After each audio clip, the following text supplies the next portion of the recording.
In this video, you'll see how to deploy Amazon WorkSpaces in bulk.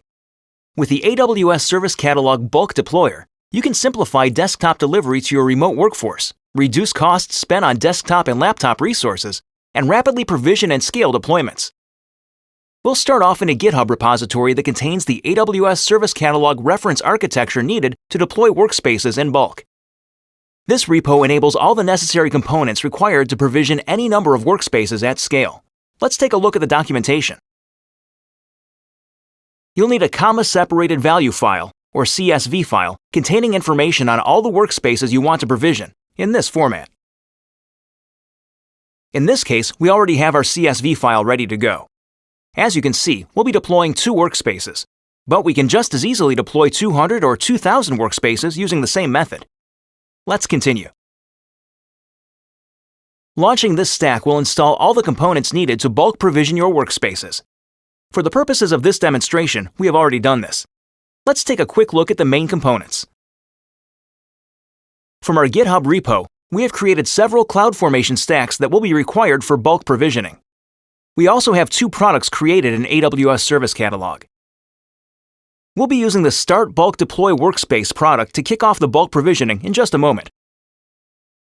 Our workspaces will appear here once they've been provisioned. An Amazon Simple Storage Service, or Amazon S3 bucket, was also created. To facilitate the bulk provisioning process, our CSV file needs to be placed inside the bucket. For our purposes, the CSV file has already been added. Let's drill down into it. We'll take the object URL and copy it to the clipboard. Next, let's navigate back to our Service Catalog products to start the deployment. We'll launch the Start Bulk Deploy Workspace product.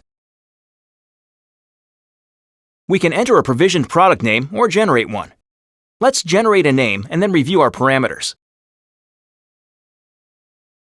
Let's paste in the object URL we copied earlier to specify which S3 bucket our CSV file is in. We'll remove the last part of the URL, retaining only the S3 bucket name. Let's paste the same URL into the key field and then remove everything but the key name.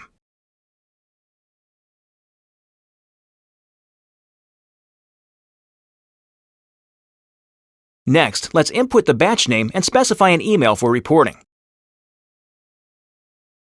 Now we can launch the product. Now that the bulk workspaces have started provisioning, the environment will change a bit. For example, we can see 3 more CloudFormation stacks, including one for each of the 2 users we specified in our CSV file. Let's refresh our workspaces. As you can see, 2 new workspaces are pending. Finally, let's navigate to Service Catalog and take a look at the provisioned products for our account.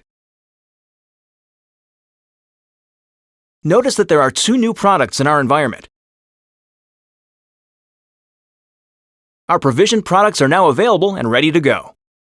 Let's check our workspaces again. As you can see, the new workspaces are now ready as well. Let's check DynamoDB to ensure our table provisioned correctly.